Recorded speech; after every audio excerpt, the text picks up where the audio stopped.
Now in this activity we will be testing that a liquid is a good conductor or a poor conductor.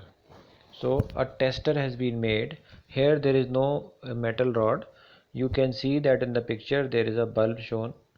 This bulb is shown and the bulb is shown here, which symbolizes that the bulb will light up when the current will pass through it. Then this is the symbol of a battery, where two vertical lines and two small lines are shown, which symbolizes that it is a battery.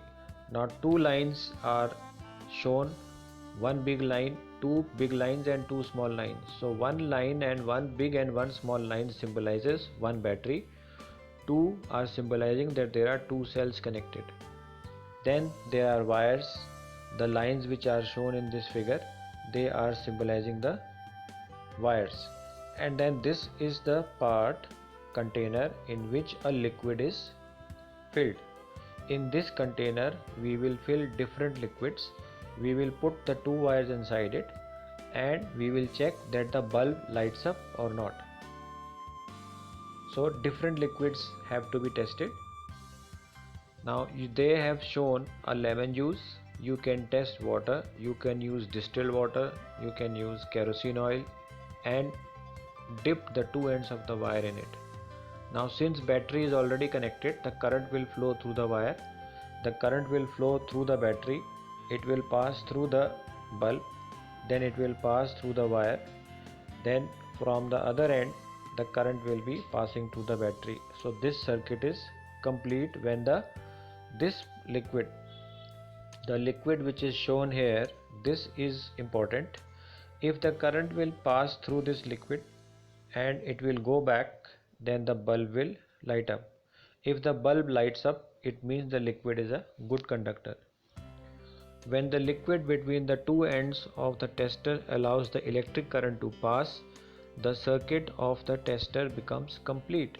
When the circuit is complete, then the current flows in the circuit and the bulb glows.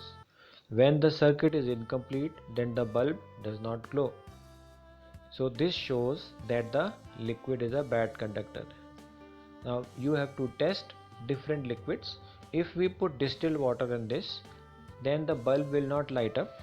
The distilled water is a poor conductor of electricity. Now distilled water, you will say water is a good conductor, but distilled water is believed this poor conductor because it does not contain particles in it. So current will not pass through pure water. However, if it is a tap water, then it will allow current to pass through it. In some situations, even though the liquid is conducting, the bulb may not glow. It may have happened in activity 14.3. Do you remember why the bulb glows when the electric current passes through it? Due to the heating effect. Now here the bulb is lighting up. In this picture they have shown lemon juice. Now lemon juice is an acid and acid is considered to be a good conductor of electric current. When you will dip the wire inside it, the bulb will light up, which shows that an acid is a good conductor of electricity. In some situations this does not happen due to the heating effect. Now here the bulb lights up because the bulb becomes hot when the current passes through it. The normal bulb, when the current passes through the bulb, it has got a filament inside it. The circular part, the curved part in the bulb, you can see, which is shown as a coil. It is shown as a coil in the form of a spring. It is shown in the form of a spring. Now this spring symbolizes that there is a coil through which the current is passing. So when the current passes through the coil, the bulb becomes hot and then it starts giving out light. Due to the heating effect of current, the filament of the bulb gets heated up to a high temperature and it starts glowing. However, if the current through the circuit is weak, then the filament does not light up. So the bulb has to become hot and then it will emit light. This is the normal functioning of a bulb.